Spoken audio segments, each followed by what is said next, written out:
Sobat Indonesia, kami dari kelompok PKM Teknologi Untirta akan mempersembahkan hasil kerja kami tentang Charvoir, Charger Station and Rainwater Reservoir.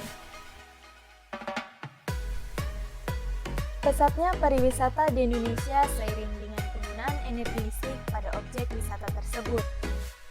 Dalam hal ini, pemanfaatan energi terbarukan sangat dibutuhkan sebagai sumber energi listrik, mengingat objek wisata tersebut tidak memungkinkan untuk dialiri listrik dari pembangkit pada umumnya.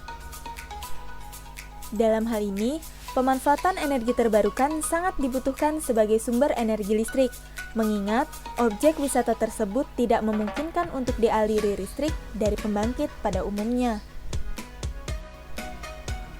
Fasilitas pada wisata Pulau Merak Kecil dapat dikatakan belum terdapat sumber listrik yang bisa digunakan wisatawan untuk mengisi daya baterai handphone atau alat elektronik lainnya. Untuk itulah, kami berinisiatif merancang sebuah alat yang memanfaatkan sistem tenaga surya atau solar cell sebagai sumber tenaga yang dapat dipakai untuk mengisi daya pada handphone dan alat elektronik lainnya. Selain itu, alat ini juga dapat dimanfaatkan sebagai penampung air hujan. Untuk merancang alat ini, diperlukan alat dan bahan sebagai berikut. Kita bagi proses pembuatan alat ini menjadi 3, yaitu bagian atas, bagian tengah, dan ground.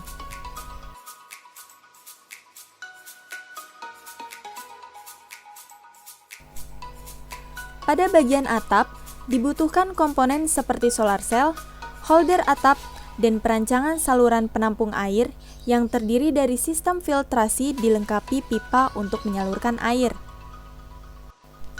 Bagian tengah merupakan pusat dari sistem charger station dan water reservoir yang terdiri dari tabung penampung air hujan, box panel controller yang di dalamnya berupa solar charger controller, baterai 12 volt DC, inverter 12 volt DC, stop kontak, power supply, dan sistem charger station. Dan yang terakhir adalah stiffener atau tiang. Pada bagian ground dirancang sebagai pondasi dan output dari air yang telah ditampung. Pondasi ini tersusun atas base plate dan besi yang ditancapkan pada tanah. Output dari air akan ditampung pada toren.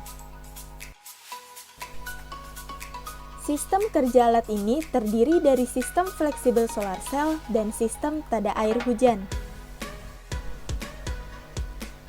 Pada sistem fleksibel solar cell, sel surya menyerap cahaya matahari dan menghasilkan suatu arus. Kemudian arus yang mengalir dari panel surya diatur oleh solar charger controller agar saat pengisian tidak terjadi overcharging dan over voltage. Kemudian, arus yang tersimpan di baterai mengalir ke inverter untuk mengonversikan arus DC menjadi arus AC, sehingga arus dapat digunakan oleh pengguna melalui sistem charger station. Pada sistem kerja tada air hujan, dimulai saat air hujan masuk ke dalam bagian filtrasi air, lalu air tersebut mengalir ke saluran air menuju penampung yang nantinya air tersebut dapat digunakan sebagai air bersih. Berikut ini adalah hasil pada konferensi dengan mitra yang menginginkan untuk menambahkan beberapa fitur agar dapat digunakan di malam hari.